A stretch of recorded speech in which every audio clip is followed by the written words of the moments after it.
I'll do two parts of my presentation. So first, introduction to AI and machine learning, and then a bit about the project that I did with the United Nations about using AI to fight the COVID-19 pandemic. I don't know how much familiarity you have with AI and machine learning, so I'll start with the basics, and if maybe at least it'll give you a new view on the question in case you're already familiar. So for a brief introduction, what is machine learning? And I'll use the ML acronym, and actually it's easier to call it ML. It's simpler. So what is it? There's different definitions, but I guess it's linked to this idea of learning something, learning a task, and learning to generalize as well. So a big part of machine learning is being able to learn a task or learn how to do some kind of, for example, classification based on some data.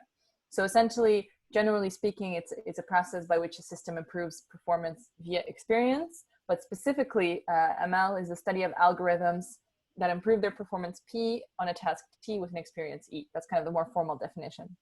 And I like the image on the right because it kind of shows the links between artificial intelligence more broadly speaking, so like what we call more symbolic AI that has been around since the 1950s and 60s, rule-based systems, information retrieval, kind of more hard-coded approaches. Then we have machine learning, which is really using data, and then we have deep learning, which is essentially a subset of machine learning that uses deep neural networks, like more complex algorithms than, more deep algorithms, at least, than machine learning. So those are kind of the three main categories that are useful to know. Now, what's the difference between traditional programming and machine learning? So typically when you're writing a program, you've got your data, you write a program, you send it to a computer, and it gives you an output. That's been traditionally the way computers have functioned, and this is how symbolic AI worked as well. So machine learning flips that on its head, and now you give data and an output to a computer, and then it finds out what the program is, what the pattern is that would transform the data to the output. So instead of writing a sequence yourself, the computer figures it out. It tries to learn it from your data. Now, when do we use machine learning? It's definitely not a silver bullet. It's not applicable in all problems, in all cases. So typically we use it when, for example, human expertise does not exist. So machine learning can help in situations where humans are just not able to function. For example, Curiosity rover, it uses a lot of autonomous driving and analysis techniques. So this is useful because we can't easily send a human to Mars.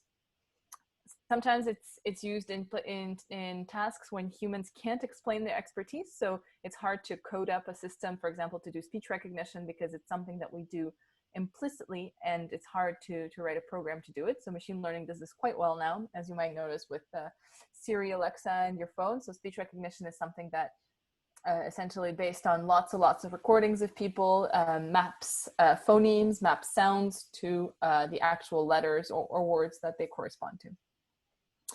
It can also be when machines can do a task in a way that's faster or more precise. For example, genomics, you can map the human genome much more quicker using machine learning.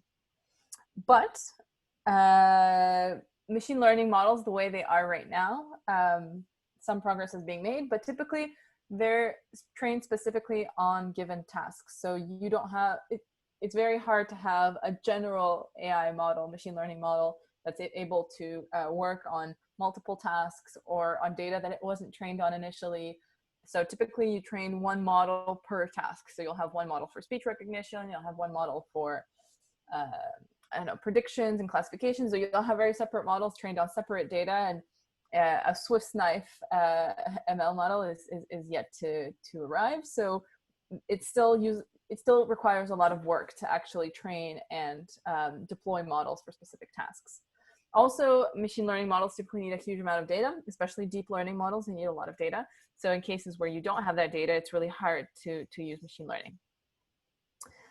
In practice, the sequence of machine learning is first understanding the domain, what you want to do, whether there's prior knowledge. I mean, in most cases there is prior knowledge, and figuring out what your goals is. So this is really important. It's something that's maybe overlooked in a lot of cases, but it's really important to think about what the problem it is that you're solving, whether AI is the problem, is the solution, what kind of, what kind of issues can come up, what is already known about the task that can be utilized, et cetera, et cetera. So this is kind of the deep thinking part.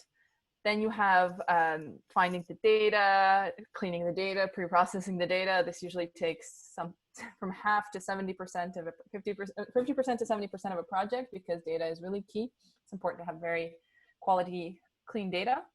Then you learn models. You'll train different models, compare their accuracy, compare them between themselves, interpret the results. So figure out where your models are giving correct answers or incorrect answers based on the data. And then eventually consolidate and deploy the knowledge that you've come up with. Practically speaking, there's usually a loop. Once you've interpreted your results, you go back, because you figure out that the first thing you tried to do didn't work very well. So you'll go back to understanding the domain, cleaning the data, training some more models, et cetera. So it's really an iterative approach. And it's to be expected, because machine learning is still not understood as well as other branches of science. There's a lot of things that are very heuristics based and very practice based. So it's there's a lot of iterative processes that happen. In terms of types of machine learning, I really like this graph. There's a lot to it, but I feel like it's fun and informative at the same time. So you've got three main branches of machine learning, although now it's kind of fractioning out. But you have supervised learning on the right in red or pink. It's essentially when you have answers to questions. It's when you know what the categories are. It's what you know what the labels are. We call them labels. And so in this branch of machine learning, you've got classification, you've got regression. Regression, you're probably familiar with. It's predicting values that are on a continuum. So predicting the weather, population growth, advertising popularity. It's something where there's not necessarily specific categories. You're predicting kind of in a range that can be any value in that range. Whereas classification, you've got buckets in the range. And essentially you can create a classification problem out of a regression problem by, for example, creating buckets. So if I'm predicting the weather tomorrow, the buckets can be -5 to 0 degrees, 0 to 5 degrees, 5 to 10, et cetera, et cetera. So that kind of sometimes makes the task easier. And in many cases, like image classification, you've got set categories that you're trying to predict. You've also got, on the other hand, in blue, unsupervised learning. This is when you don't really have the answer. You don't really have these categories, buckets, or ranges. You just want to figure out what the data is telling you. And so in this case, we have two broad categories of unsupervised learning. You have clustering, when essentially you're trying to find similarities between data points. So customer segmentation, for example, figuring out which people, what behaviors are similar in a group of people, or recommender systems. So if you bought this book on Amazon, what other thing can Amazon recommend for you? So it's really based on patterns and data without actually knowing who you are or what you like. And then you've got some broader techniques of dimensionality reduction that are more and more important, because the data that we're using is very high dimensional. So typically, for example, you'll have a lot of features, you'll have a lot of information that you want to kind of compress, you want to figure out what structure is in it. You sometimes want to visualize it. So it's important to figure out kind of patterns in the data so you can work with the data. For example, if you wanted to use images or sound or video, now we have video analysis techniques. Well, you've got a lot of dimensions in the video. You've got the actual images per second, per frame, and then you've got the sequence of them. So it's really important to be able to reduce the dimensionality.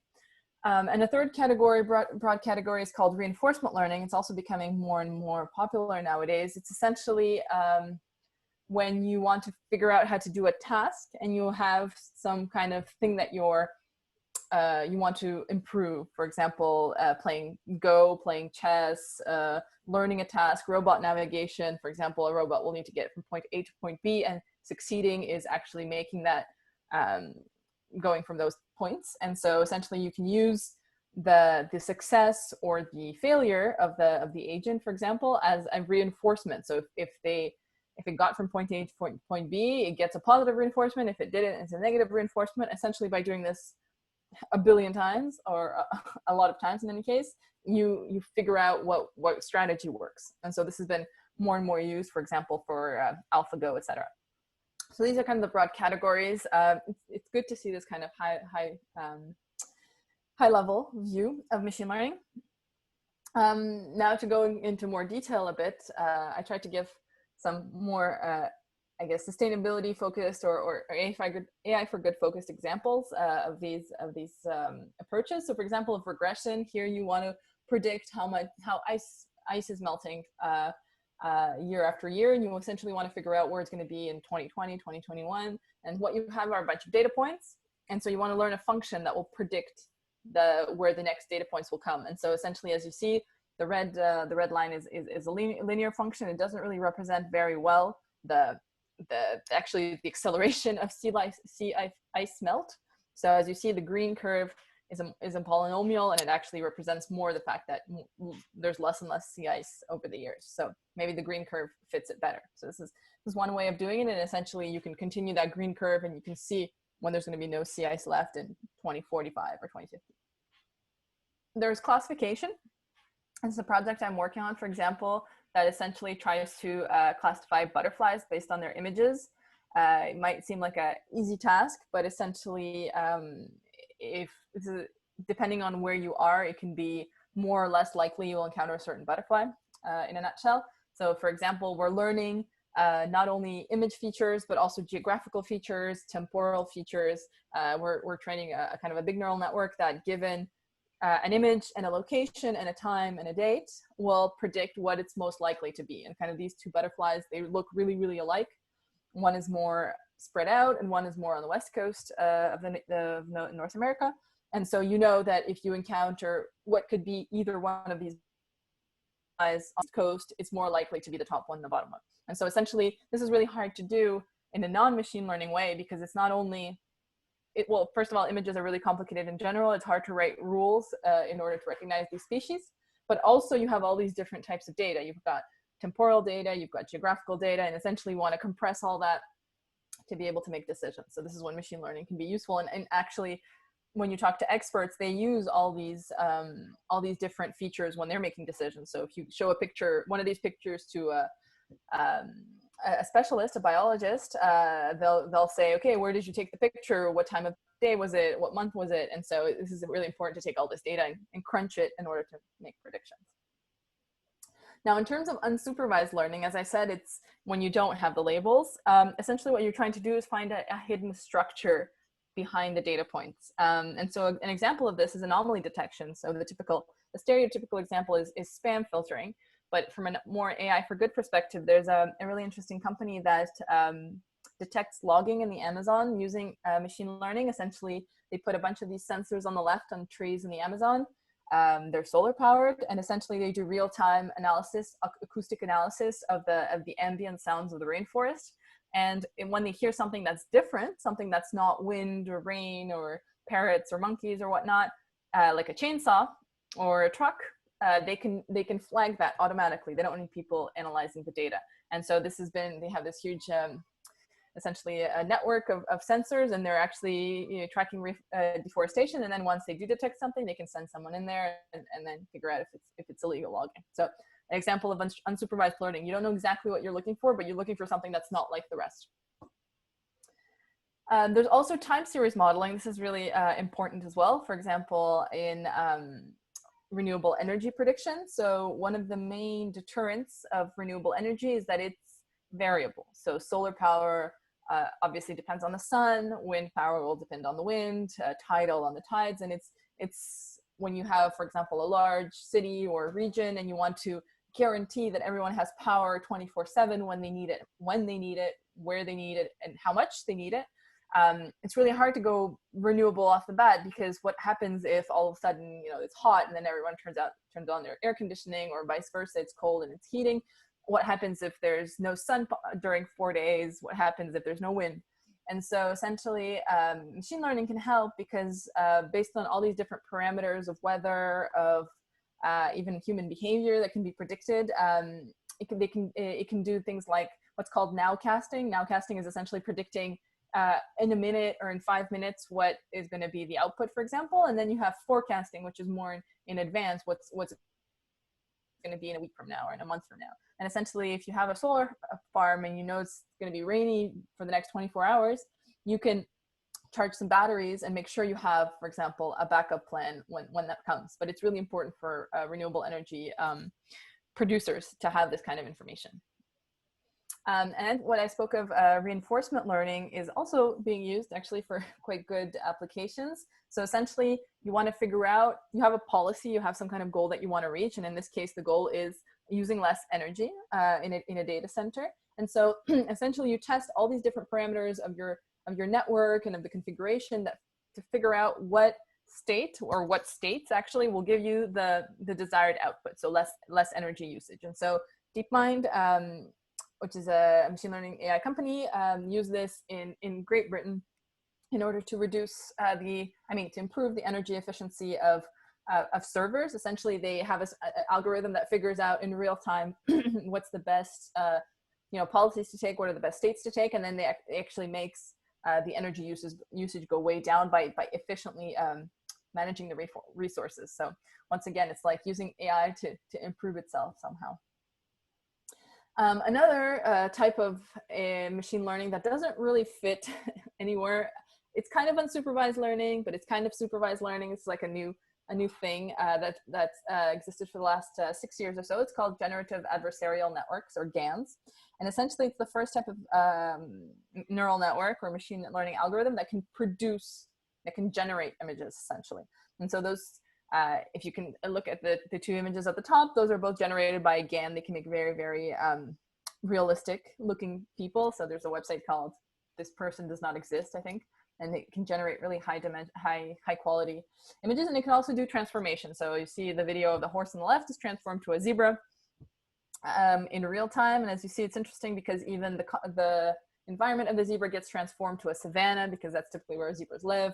And it actually has some artifacts, like the tail is also stripy, which is usually not the case for zebras. So GANs are gaining kind of traction because they let you create new things using AI or machine learning, which is pretty cool.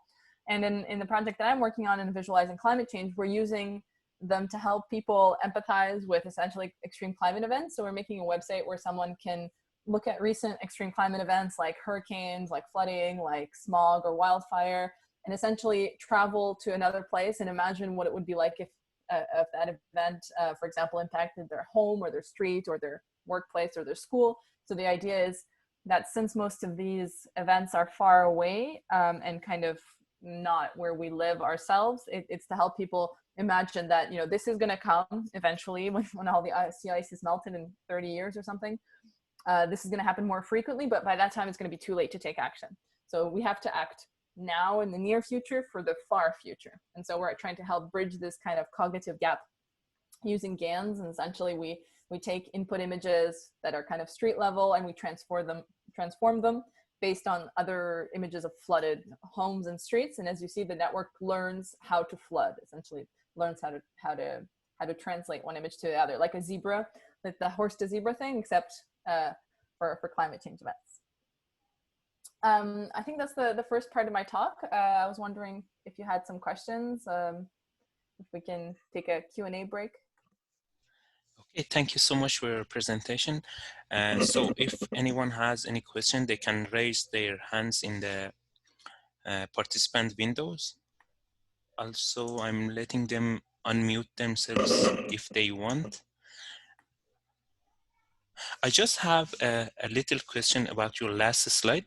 So for example, if I want to see that how's my area in case of a flood, I can go to that that website, yes? Yes, when it's going to be done, the idea is you're going to be able to choose different types of events, like flooding, like wildfire, like smog, and then enter an address and see what it would look like if that address was impacted by that specific event. Okay, and can I also check my home, for example, how much flood will come into my home or my basement? Or no, the point is awareness. It's not kind of prediction. We're not saying that your house is going to be flooded or how it's going to be flooded. The idea is to kind of see the fact that these events are getting worse and to imagine what they would be like if they affected specific places that you know. Okay, great. No more questions? I don't see anyone. So if you want to go ahead with your second presentation. Sure. So the second part of the presentation started at the beginning of the pandemic when everything went on lockdown, I was approached by a group of scientists from the United Nations, United Nations Global Pulse. And essentially, they were looking for AI experts to help them figure out kind of in the direct aftermath or the beginning of COVID, how AI can help. So they reached out to me. We also had a colleague from the World Health Organization, and we all kind of brought our heads together to see what are the different ways AI can be used against COVID, and to define this as fast as possible, to see like what can be operationalized, what can be deployed, etc. So we identified three scales. Essentially, we read a lot of articles. We read a lot of past literature and things that were being published kind of very quickly as well. And we identified three scales from different approaches that could be used in the fight against COVID. So from a molecular scale, a lot of work was being done about figuring out the protein structure of the virus, of discovering or repurposing drugs, of vaccines. So essentially everything that was on a very micro level with regards to the virus, how infectious it is, how can testing be improved as well. So there was a lot of kind of research using AI that was in that direction.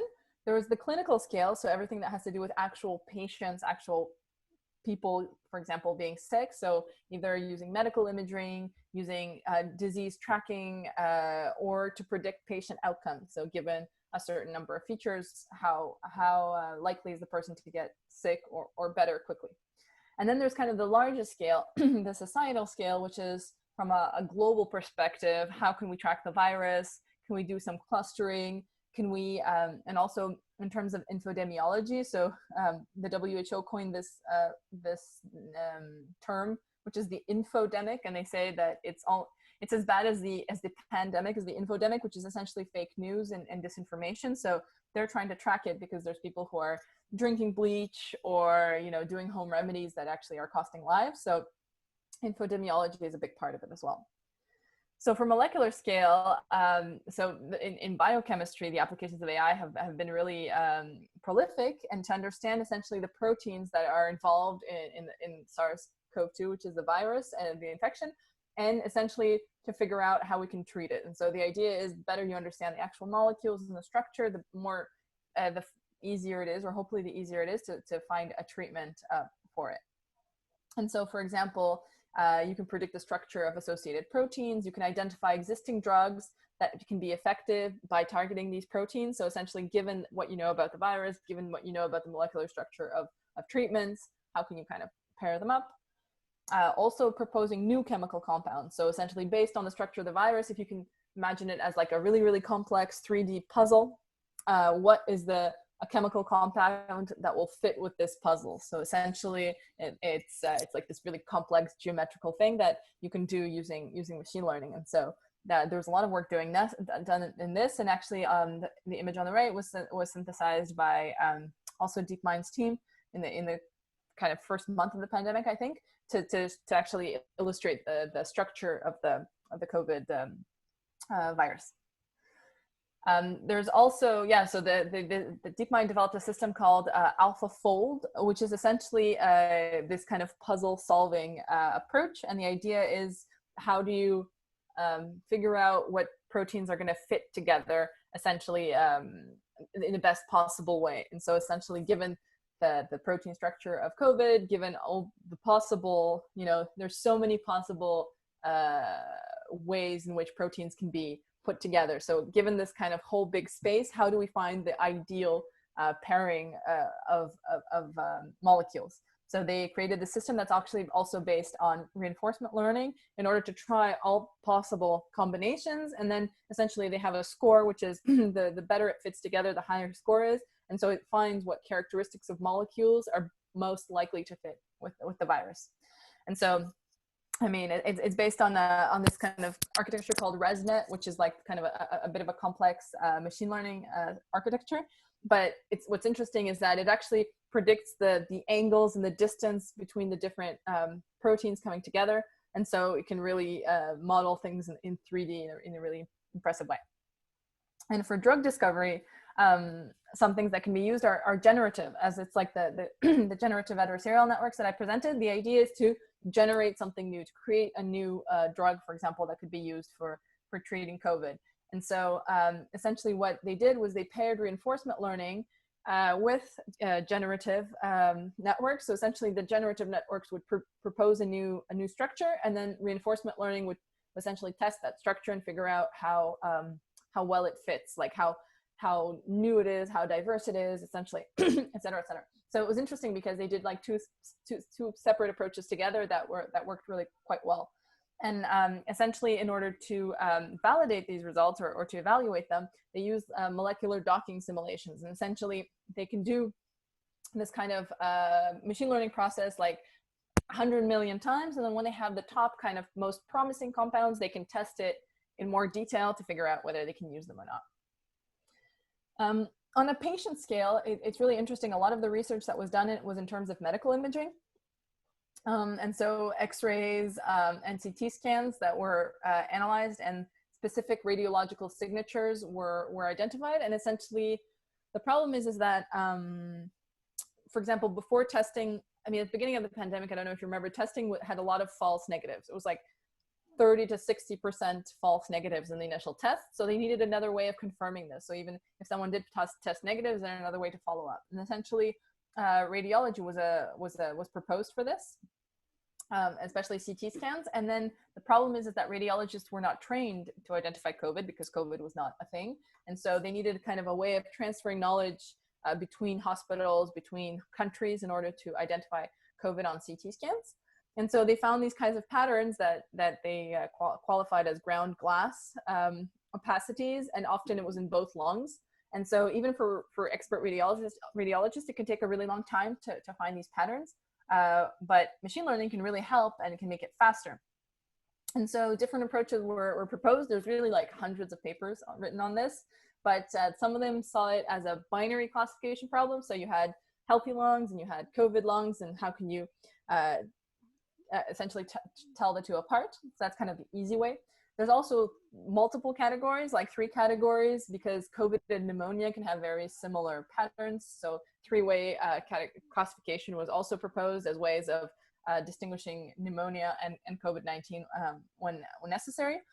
And sometimes what was interesting is that there were hybrid approaches that were taking off-the-shelf software, kind of radiological analysis software, and then putting machine learning approaches on top of that in order to make it work better. So there's all these kinds of different approaches, and actually several of them were deployed in hospitals quite quickly, once again, to help with the load of people and to figure out whether tests were to be trusted or not. There was also a lot of work done about non-invasive measurements, which is pretty interesting. So for example, when you don't have medical equipment, what can you do? And so, for example, there was work proposing using a Kinect in order to classify abnormal respiratory patterns. There was work proposing using mobile phones and embedded sensors. And actually there was a lot of news coverage about a cough identifying app that used machine learning as well. So apparently a specific type of cough that was specific to COVID-19. So it's more non-invasive methods that are a bit more democratic. And also like using phone-based surveys in order to identify high-risk patients, or either based on their behavior or their answers, could be really useful, because you know if someone went to a crowded place and then replied to these questions, you can flag them as a high risk for COVID. Now, on a societal scale, if you look at kind of the broad picture, the big picture, you need to understand when we have a new virus, it's important to understand how it's transmitted, how it can affect different demographics and geographic locations, and based on this, you can essentially plan and to do healthcare interventions. So it's really important to really understand this well. For example, what will happen when it gets colder, what would happen if in a warmer climate, et cetera, et cetera. And especially this kind of real-time, short-term forecasting is really important. But the problem is that historically speaking, many of the modeling endeavors were using very classical models that were not necessarily very easy to tune for the COVID-19 situation, because it was a new virus that we didn't know much about. And the classical models you needed to know how the virus essentially worked in order to kind of tune the model to the virus. And so a lot of ML is used in epidemiology. So using daily data, for example, using all the daily cases, all this information about what kind of people were affected and where. So you can forecast new cases, you can kind of see trends. You can also estimate the extent and duration of that epidemic at different levels. So for example, if you have regional governments or national governments, help them make choices depending on kind of more granular information. You can also estimate probability for given patients being asymptomatic. That's really important to know how it spreads. And so trying to fit on different data sets kind of out of the box. But there's also some work in exploring underlying correlations and potential links. So, but it's really hard because of the differences in testing, because of the differences in reporting. So it's really hard to kind of analyze all of the data, because if you compare even to cities, to provinces, to countries, they're not going to have the same level of testing, so they're not going to have the same level of cases.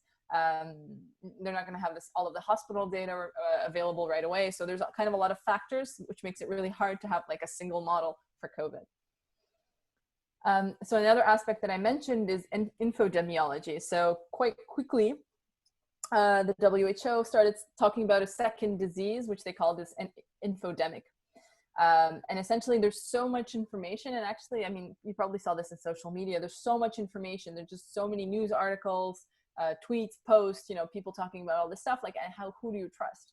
And so this makes it hard for people to find trustworthy sources and guidance. And essentially right now, the official position is essentially, if you see on Facebook, or as soon as something mentions COVID, it'll tell you, we'll go to this official site, it's the only source of official information, don't trust anything else, or this is unverified, essentially.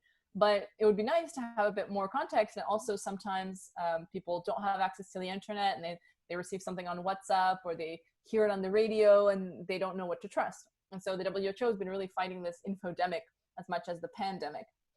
And what's actually interesting and kind of sad in terms of initial findings from social media is that both reliable and unreliable information sources propagate in similar patterns, but posts with less reliable sources have less user engagement. So essentially people click content from less reliable sources more. And at the time, it was found that around 5% of ads on Facebook contained possible erroneous information or misinformation. So this has been kind of now this has been addressed by Facebook and Twitter, etc. But still, you've got this issue of there's a lot of different media platforms that you can't hit. And for example, I'm working on a project with the UN Global Pulse now about radio. And so essentially what they're trying to do is monitor radio stations, especially in rural areas, and flag misinformation when it does appear. So we do speech to text, and then based on the text, we analyze it, and we try to find if there's any kind of false information or rumors, and then flag that information to local WHO, Red Cross, Blue Cross offices in order to help them go in and kind of talk to people and tell them that no, you can't cure COVID with bleach, no, you can't, drink tea to cure it, et cetera, et cetera. So it's a really big problem for them. But in general, so ways to reduce misinformation, an approach that was used is essentially computing similarities. So essentially you have a list of WHO recommendations, and then you have all these daily news headlines coming in, like drink bleach, like things like that, and you try to compare how similar they are. And if they're too different, you flag them and say this is a potentially misleading headline. This can also be done actually for COVID cases, like numbers, because a lot of people misreport numbers. So for example, if you can compare a random website with the WHO official statistics, you can actually see whether they're reporting correct information or not. You can track the spread of specific rumors across the internet, and you have this kind of all these graph theory approaches that are really interesting for targeting websites that propagate rumors, because it tends to be always the same Facebook pages or websites that will proliferate. And then of course the WHO has actually been working a lot with the social media and search companies to ensure that when you Google coronavirus, or when you search Facebook for coronavirus, the official content is displayed at the top and not something that you don't trust. So in terms of data sources, if you do ever want to get involved and try your hand at this, there's various different sources for cases. So there's the WHO and National Centers of Disease Control as well. Actually, the most central repository I found is Johns Hopkins University, that has a really complete data platform and visualization. It's really interesting. You can really look at a lot of things. And I think eventually, maybe, once all of this dies down, it will be interesting to go back and look at the way the virus is spreading, what helped. Did school closures help? Did store closures help? Did social distancing help? When in a given country a law was passed to wear masks, did that help, and how, etc. So I think when we have enough kind of vision, we'll be able to go back and look at all of this. You can use different AI algorithms from the ones that I've mentioned. So for example, time series approaches are kind of the logical one, because you can essentially see a sequence and predict the next step. But you can also do neural network architectures such as LSTMs. I mean, there's quite a lot of literature on this, but I think it's an interesting place to start. And for example, if you come from a specific country, you can go look at that country and how they deal with it.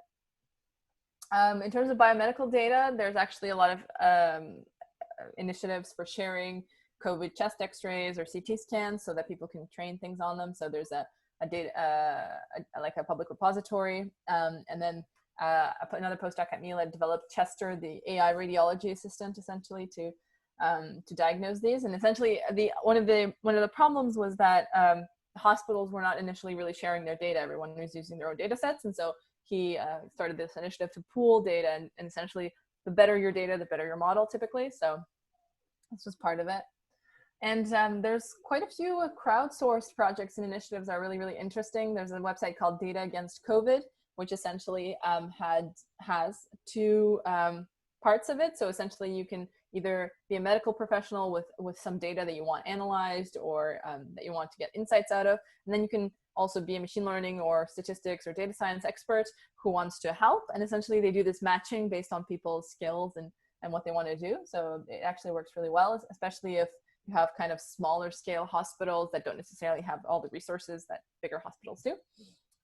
There's a game called Fold It, which is essentially a kind of a fun game where you can propose different designs and you can see whether you can design an antiviral protein. And then more largely speaking, there's like a wiki repository for public data sets relating to COVID, and it's got everything from tweets, news coverage, scientific articles. Also, what's interesting, there's several data sets about how the virus is evolving, because one of the big questions is, a year from now, is it possible that we're going to have a relapse if the virus evolves too much? So there's data sets that are looking about this as well. So I mean, essentially, there's a plethora of data that that can be used if you want to get your hands dirty and come up with interesting solutions. And essentially the calls for action that we identified, more broadly speaking, is that data sharing is key, and that people should stop being Grinches with their data and only, and essentially if you publish an article and you say that, oh, we have this amazing approach, then you have to share the data as well. That's really important. And also creating very complementary teams and partnerships. A lot of the initial work was done kind of with people just downloading data and trying things, but then they realized that they were missing so much, such a big part of the puzzle, that it's really important to find complementary teams in epidemiology and data science, or in, misinformation and, I don't know, AI, and essentially to create these, or policy making, for example, that's also a big part of it. So creating these diverse teams, and essentially international cooperation, open science, and including the private sector, which is a huge part of this puzzle. So this is kind of the things that we identified in our article across all this.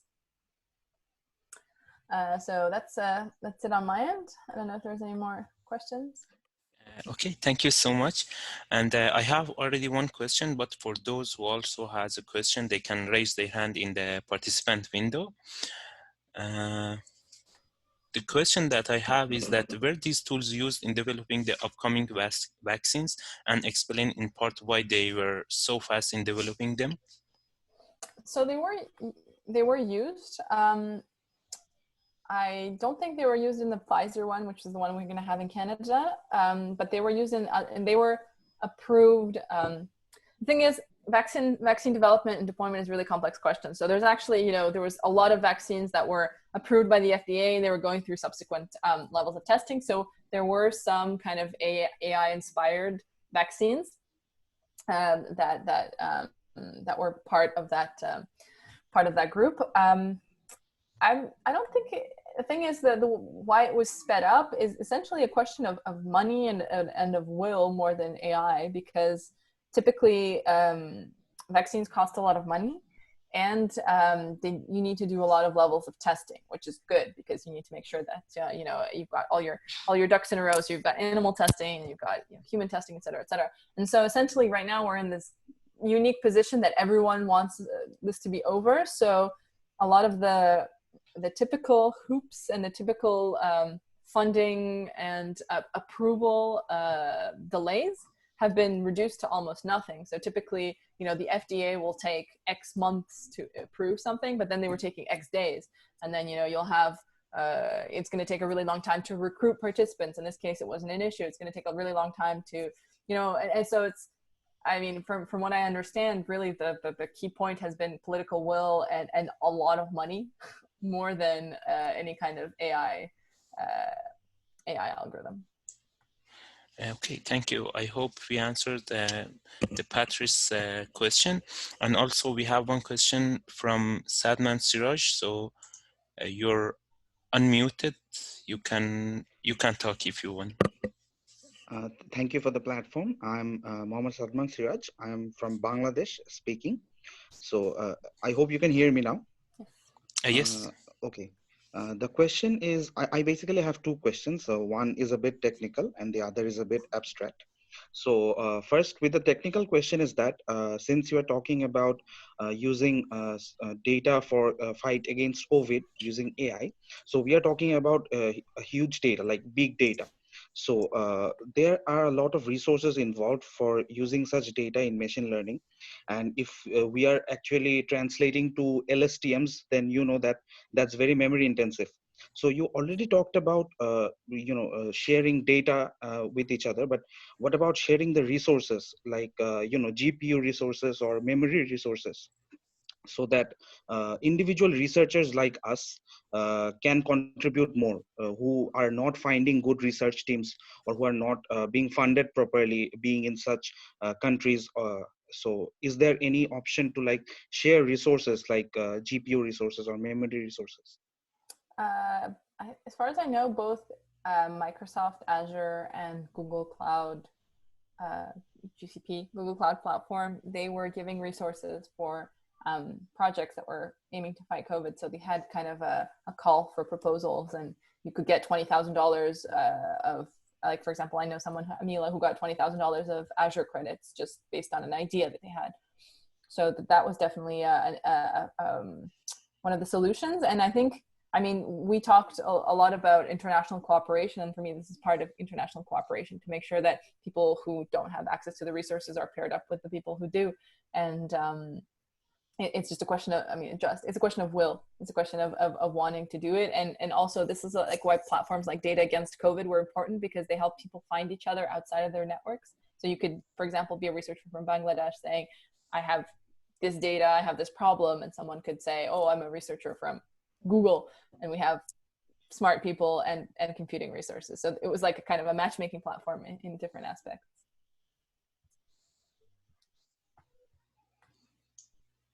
You had a second question?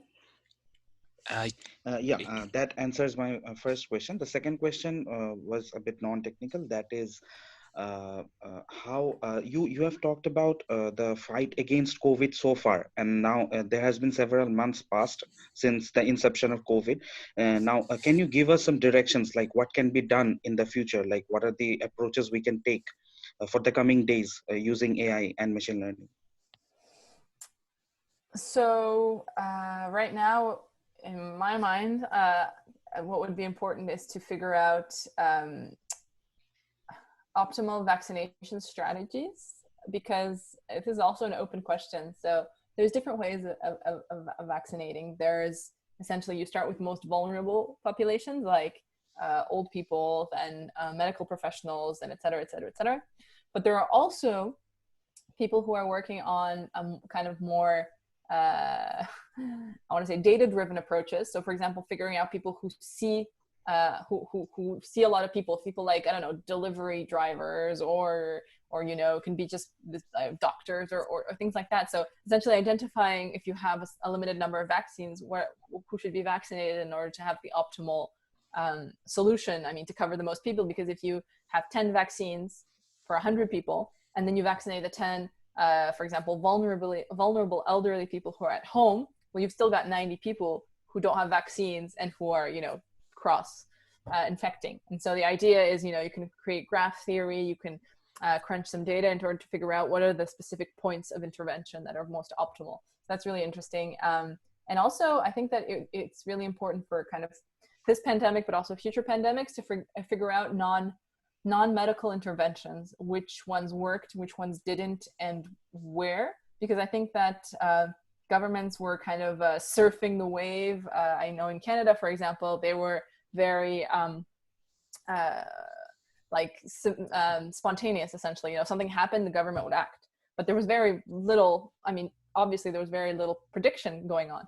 And so I think it's really important right now to go back and to figure out, you know, to separate the data, to look at what happened with the initial testing, with like when the tests were improved, what happened when the schools were closed, what happens when the borders are closed, and then to figure out for future reference, what is the best path to follow? What are the interventions and is there a way to do interventions at a more granular level, for example, in a region, or even in a neighborhood, or even in a city, right? Like, you don't want to close your whole country. You want to figure out what's the best, most optimal solution. So I think that those are the two major ways. Okay, great. We have another question from Puat Rostaki, if I'm not mistaken. Okay, you can. Hi. Yes. Thank you very much for the very clear presentation, Sasha. And I was wondering about two things. So first, you mentioned an article. I was wondering if it was possible to get the DOI or the link to that article into a chat. And I lied about having two questions. I have three. So the first one is if you could comment about the methodologies for studying infodemics. So you mentioned about data readiness and how difficult is accessing data for analyzing these kinds of trends. I guess what I'm asking is, do you need to go through Facebook? Do you need to go and have access to data that only they have on the company side?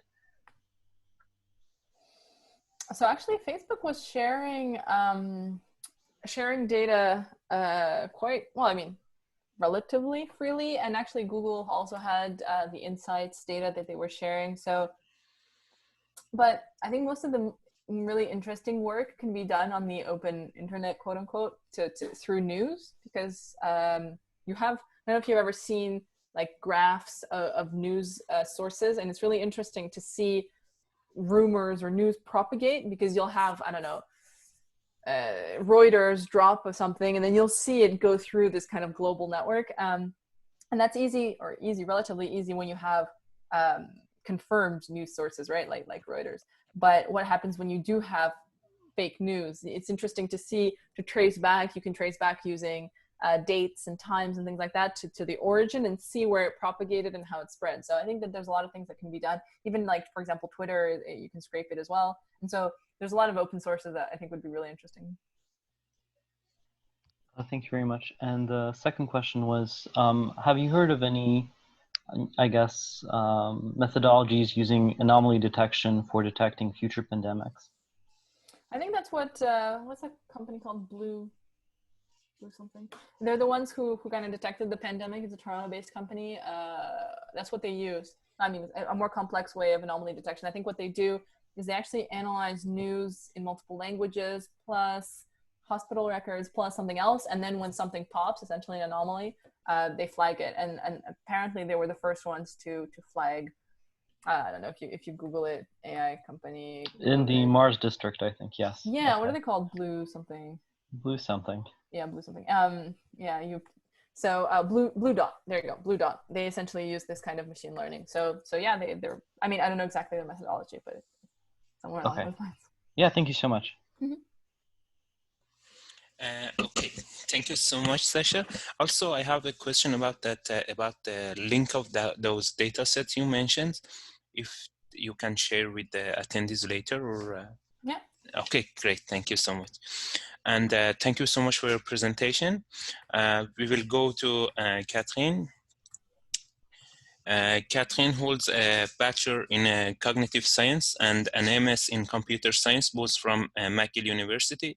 She has extensive expertise in applying computational techniques to new domains with complex human data, including work on software development for mental health, and as a researcher in computational social science.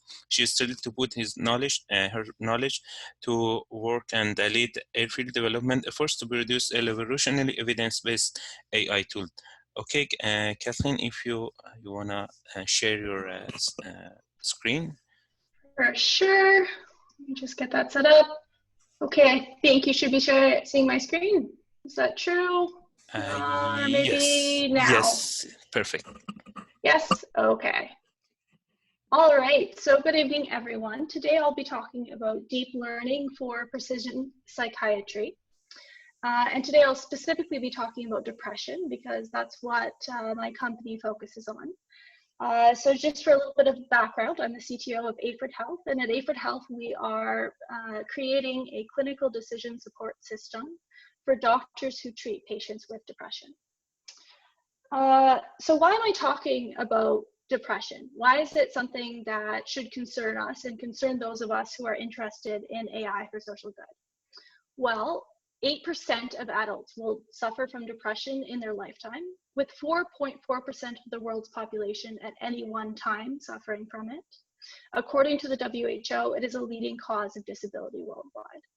In addition to the personal costs, there's a significant socioeconomic burden to depression. For example, in the US, there's over 125 billion in direct healthcare costs per year and 90 billion in indirect healthcare costs. And then in our current context, mental health and specifically depression and anxiety begin to matter a lot more. So for example, here in Canada, Statistics Canada reported that almost a quarter of crowdsourced participants reported fair or poor mental health. So that's 24%, when previously only 8% of Canadians reported fair or poor mental health. Over half of the participants reported that their mental health has worsened since the onset of physical distancing. Right here in Montreal, an online survey found that 46% of Montrealers aged 18 to 24 report symptoms of generalized anxiety or major depression. In the United States, a study from the Boston University School of Public Health found that 27.8% of US adults had depression symptoms in mid-April, which is compared to 8.5% before the COVID-19 pandemic. In the UK, rates of depression have doubled over previous years. So while we still don't know the long-term impacts and the more serious studies on the impacts on mental health of the pandemic have yet to be released, it's very clear that we are seeing, and as we should expect, a great impact on our mental health. And why is it a problem that we have increased incidence of depression and other similar mental health diseases? Well, we don't actually know how to effectively treat depression and other similar disorders. We observe what is essentially a trial and error process or approach to selecting treatments. And this is because we don't actually know which treatment is going to work for a certain patient. Almost 67% of patients do not respond to the first treatment, and nearly 25% do not respond to their fourth treatment. And remember, these are treatments that take months to take effect. So you have to wait 3 months, then you will see, okay, maybe you'll have to try another treatment, and on and on and on. And a quarter of patients do not receive effective treatment by their fourth treatment. In addition, 60% or approximately 60% of patients are treated by family doctors who are often poorly equipped to understand and respond appropriately to a mental health diagnosis. Why is it that it's so hard to treat depression? Well, there's a number of different factors.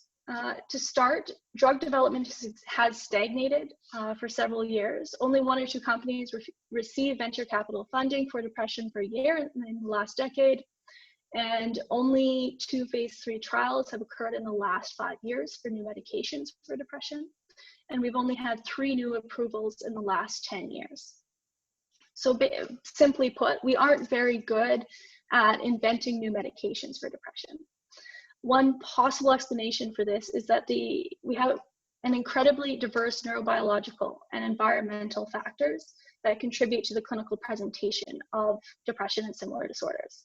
These factors will vary between individuals, and for each patient, we don't know which of the factors are contributing most to their experience of depression. So it may just be the case that traditional stats are not adequately able to capture patient heterogeneity. So we at AFRID Health believe that the solution is big data in medicine. In the basic scientific method, you make an observation, you form a question, you test that question. But when it comes to the problem that we're facing with depression, the order in which we should be conducting the scientific method has changed. We're no longer hypothesizing before designing our experiment and collecting the data, because oftentimes the data is already there and in full form. Instead, what we need to do is extract the most telling features in a sea of noise. And we do this in order to capture the heterogeneity in patients. We do this through a paradigm shift, and that's towards deep learning and big data. So what is deep learning? Well, deep learning is a type of machine learning used in artificial intelligence. Artificial neural networks were originally modeled after the primary visual cortex in the central nervous system, where we have several layers of neurons that are interconnected. These nodes capture relationships and patterns within the inputs, create some representation, and then makes a certain classification as defined in an output layer. Deep learning is neural networks on steroids. There are multiple layers that are fully connected and which create increasingly abstract representations of our inputs. Deep learning is very effective at solving complex problems, and we know that the most popular applications are in real-time translation, self-driving cars, and image recognition. So you've probably all seen examples like this. In image detection, you're learning to distinguish between 2 separate classes. But we also believe that deep learning has an application for psychiatry. Why? Well, because we believe that deep neural networks are very flexible and they work well with sparse, highly dimensional, multimodal data. This is particularly useful in psychiatry, where we have to pull many data sets in order to have sufficient sample sizes and in order to deal with missing data in certain variables. In addition, in pharmacogenetics, there are tons of polymorphisms and different variants upon different variables. Deep learning is able to capture increasingly complex and abstract representations of your data. This is directly relevant to psychiatry because, as I've just mentioned, psychiatric indications have incredibly diverse neurobiological underpinnings. They're not simple to understand. We have not been successful at providing simple logistic or linear regression based explanations of what's occurring when someone is experiencing mental illness. And then finally, perhaps the most important, is that deep learning can elucidate the features in a data set that have the most salience in terms of your model's prediction. So you can see here, what deep learning also allows us to do is take in a bunch of loosely connected data and identify what of that data is the most important towards our prediction. So we don't have to perform extensive feature extraction in an area where we're essentially low on experts who actually know what the causal connections will be between our features, our potential features, and our actual predicted remission. So we don't actually know which features are most relevant to predicting psychiatric responses to treatment, and that's why we need something like deep learning to help us figure out what features are most important. So several years ago, our research group conducted the largest systematic meta-review of significant predictors of antidepressant treatment response. We screened thousands of reviews and included about 200 of them. There were 6 groups in which these possible predictors of response could be classified: demographics, symptom profile, comorbidities, peripheral markers, genetic, and neuroimaging-based predictors. Overall, we identified an astounding 221 different predictors of antidepressant treatment response. Obviously, it's unrealistic to ask doctors to have their psychiatric patients undergo all types of marker and genetic assays. So what we need to do is we need to use deep learning to figure out which of these features are the most relevant. And how do we do that? Well, we at AFRID have written Vulkan, which is our open deep learning framework. What this framework allows us to do is rapidly characterize our data sets and then prototype different modular deep neural networks. In our process, what we do is we first work on raw data sets, so that's study data sets. We work with clinical trial data rather than real-world observational data, because clinical trial data provides us with the cleanest data from the application of a treatment to response. So that is, did the patient, when they took this treatment, actually achieve remission from depression? And we work to combine or glue together all of these data sets. We then perform feature selection using our using deep neural networks. We develop our neural networks through iteration on different potential architectures and hyperparameters. And then we go through 2 different testing phases. So the first testing phase is what we call our naive differential analysis. So what we do is we isolate a subset of patients from the data set, ensuring that they reflect the distribution found in our original data sets. And then we pass each subject in this held out data set through our final model, once for each of our potential drugs or medications in the data set. The output that we receive for each of these patients is the probability of remission for that subject for that specific medication. Then for each of these patients, we take the medication with the highest probability of remission, and then we calculate the mean overall remission rate of the whole set of held out patients. We then observe the difference between our mean remission rate for this held out set and the remission rate of our entire data set.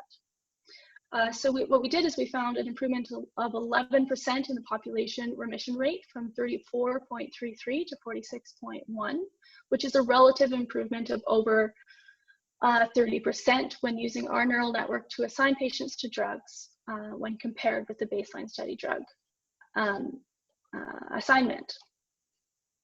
What we also did was a much more conservative analysis, which is actually an inferential statistical test. And here we only considered the non-hypothetical cases in which we knew the outcome of giving a specific treatment option to a patient. So what this analysis does is it answers the question, does our neural network beat a null model? Does it improve patient outcomes more than chance allocation? So what we did is we used 1,000 independent and identically distributed bootstrap samples.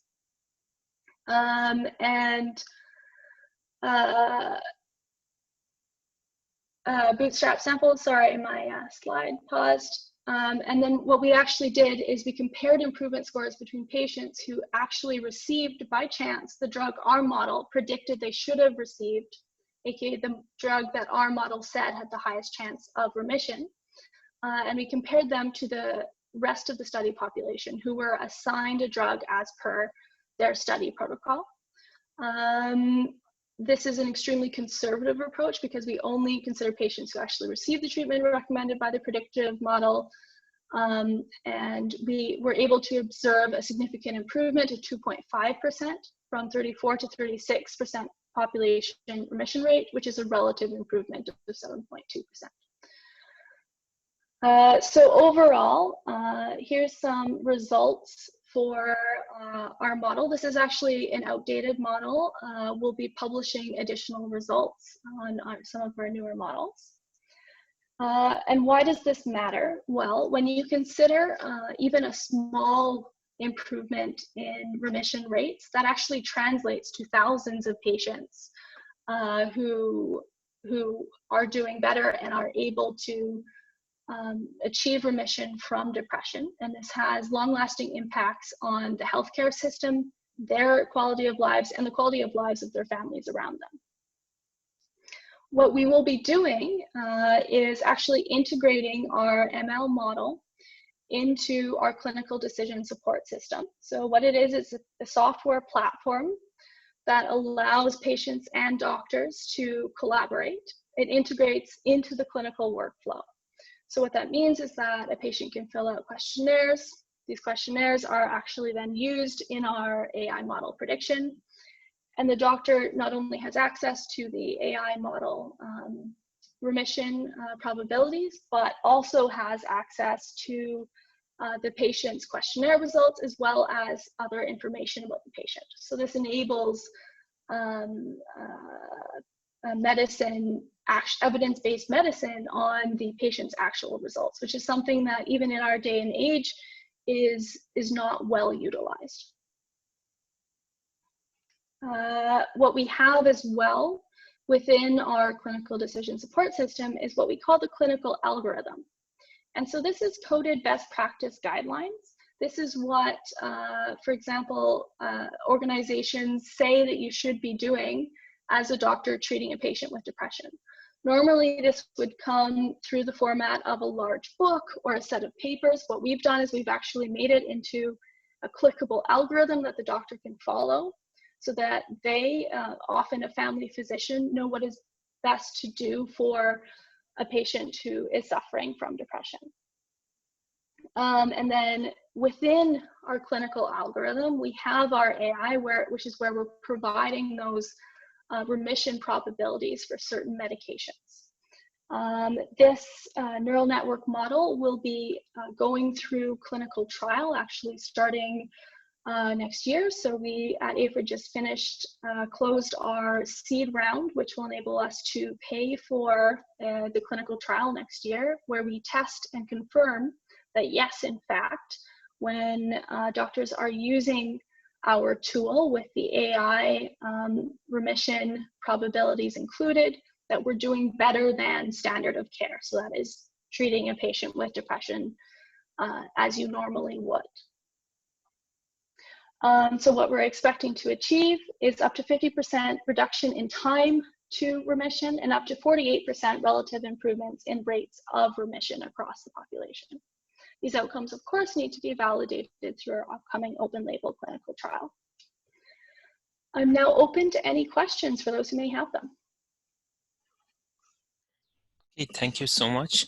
Once again, if there is any question, you can raise your hand in the participant windows, or you can write your question in the chat. Okay.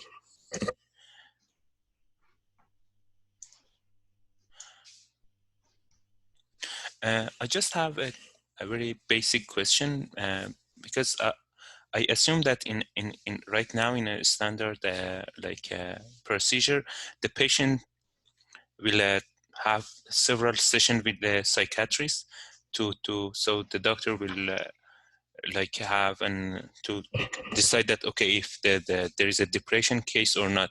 So your input data is only just a list of questions, or you do others? So as I said, 60% of patients are actually seen by a family physician. They don't ever get the chance to see a psychiatrist. That's especially, unfortunately, true here in Quebec and in other places around the world. Yes. Often they don't get any sort of focused attention on a depression diagnosis. We're not engaged in depression diagnosis. Rather, we just provide questionnaires that enable the doctor and the patient to share data. But yes, our app allows the doctor to follow the patient's responses to questionnaires over time.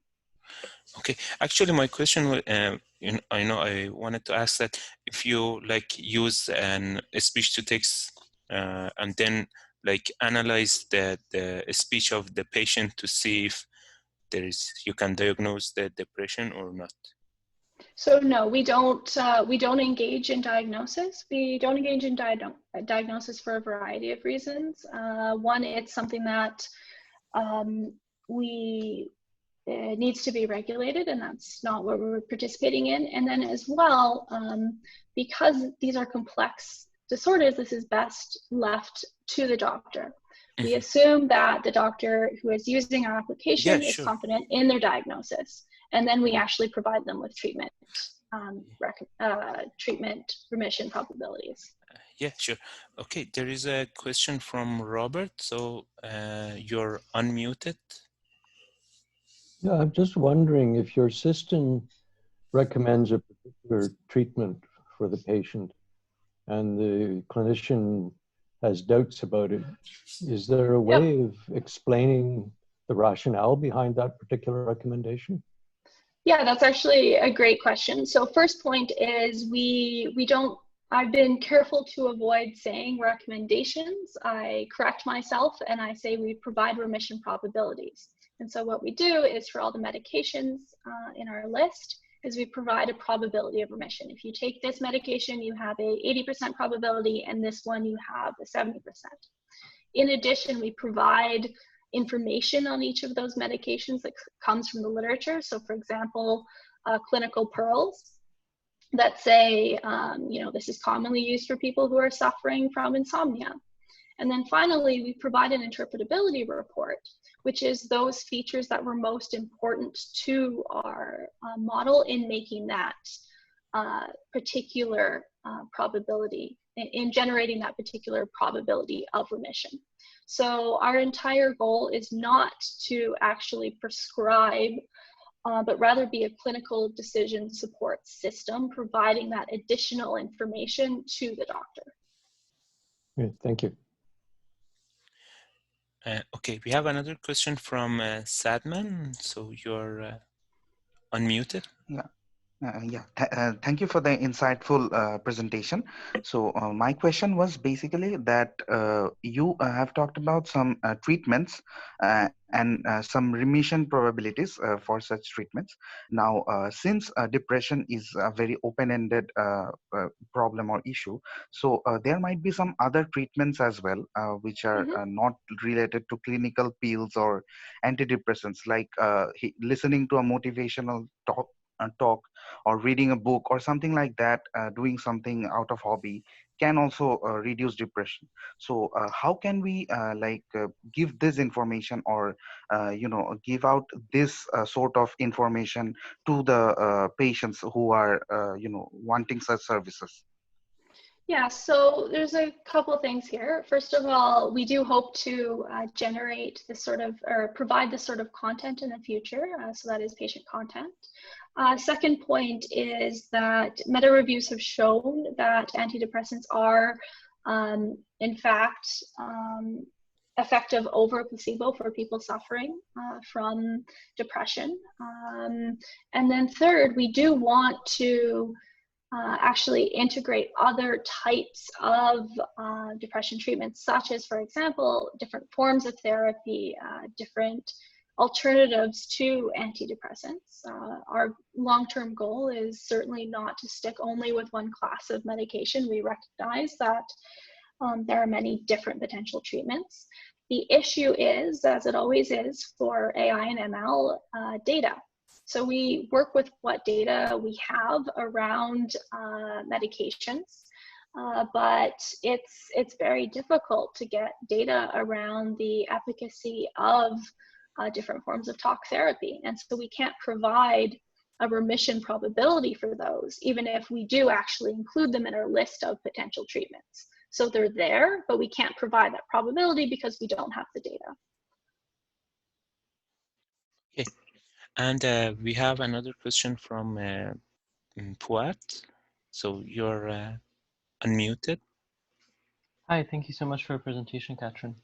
My question was regarding how you treat, I guess, it's not so much about the confidentiality of patient data, but I'm wondering about how you maybe work with encrypted data in the sense that you're looking to improve your models, but potentially not have access to the actual data you're using for the training.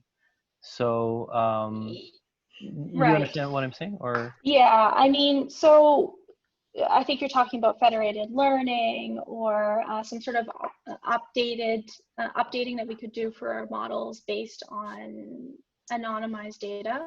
Yes. So first point is we're working only with anonymized data. We are not yet working in any sort of federated learning paradigm where we do not have access to the data. Rather, we're updating models on remote servers where we don't have access to those data sets. And the simple reason for that is because none of these data sets are standardized. We've had to do a lot of work ourselves to standardize the data sets, get them into a similar form, and then work with them. So through our data sharing agreements, we receive data sets that have been quite heavily anonymized. So they remove almost all of the socio-demographic data, which unfortunately would be helpful in a prediction, but we just can't use because of anonymization. And then we work to combine all of those separate data sets. In the future, we do want to get into what you're speaking of, which is working with remote data sets that we don't have access to. But the ability to have standardized data sharing protocols is going to be years in the making. There's something like 30 some different questionnaires around just a depression diagnosis, never mind everything else. So it's actually not quite as easy to access as one would hope. Yeah, thank you very much. All the best with that. Thank you. Okay, and I have another question in the chat. Is it possible for someone outside Quebec to get access to your app? Yes, it is. So we will actually be running our clinical trial in the States as well. But what we are doing right now is only working with specific study sites. So we have ongoing pilots. Some of them are in Ontario. And then we also have our upcoming clinical trial where we'll work with sites in the US and Canada. I don't believe we have the capacity to do enrollment beyond a specific clinic or hospital, but if someone is interested, then you're very welcome to contact us. Okay, good. And how long does it take for those clinical trials? So our clinical trial will be running until October of next year. So it takes 8 months or so. So we follow patients for a certain amount of time, and then we also make sure after they've been given the active treatment, so that is the use of the app, that they achieve remission afterwards as well. So we follow the patients. Okay, good. And another question in the chat, what is the most challenging issue on your AI solution? Well, I think it's what everyone always says about AI and ML. It's the data. As I just mentioned, it's been incredibly difficult to combine data sets from many different studies in order to create our data set, which integrates many different medications. And we were able to do so basically through sheer hard work. And that was the most difficult, of course, as well, making sure that we're being as ethical as possible and running through all sorts of tests is another challenge as well. Okay, great. And thank you so much again for accepting our invitation and for your presentation. I just launched a survey for attendees to answer 2 questions. And thank you all for joining us today in celebration of IEEE Site Week. And hopefully next year we can have an event in person and meet you all in person. If there is no question, and I think we can finish the event, and I wish everyone a good night, and the sad man from Bangladesh a good morning, I think. should be midnight there. So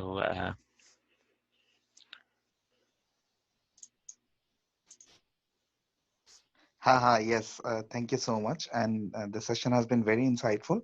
I'm looking forward to having more such sessions from your end. And if they are on AI and ML, then I'll be more interested to have them. Thank you. you're welcome. Thank you for joining us. And thank you again, everyone, especially our speakers and Catherine, and also Diana for organizing this event. In fact, I just want to make sure everybody is aware of a second session tomorrow. We will have other two speakers. It's also about health applications, but we also have general information like today about tools, data sets, and best practices for AI and ML projects. Yeah. And we also have another speaker from a company about images and artificial intelligence called Imagia. So just come join us tomorrow as well. Yeah, sure. And I will send the links for the next event and the Zoom tomorrow for all of the people that who registered for this session as well. So, yeah, that's it. And thank you all. And I think could I ask a question? Sure. I put a message in the chat, but I'm just wondering if it's possible to get the slides or a link to the slides for the second presentation today. Sure, I can do that, yeah. Okay, thank you. Great. Should I just send it in the chat, or do you have another way of sending it around? If you can send it in the chat, yes, I think they can download it. Sure, I can do that. Yeah.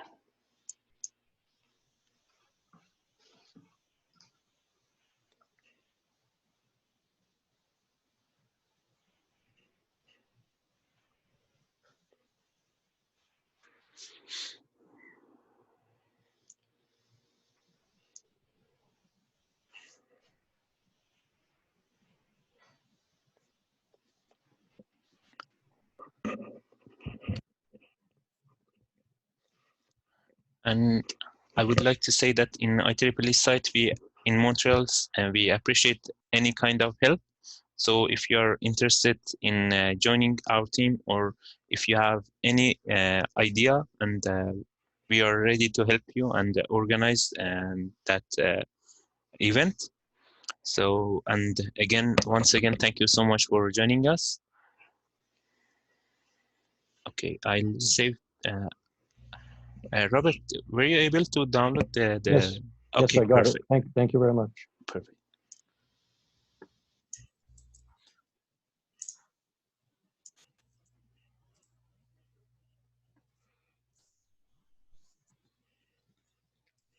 Okay. So I think we can close the Zoom, and thank you so much, everyone, especially Catherine, and good night, everyone. Thank you. Have a good night, everyone.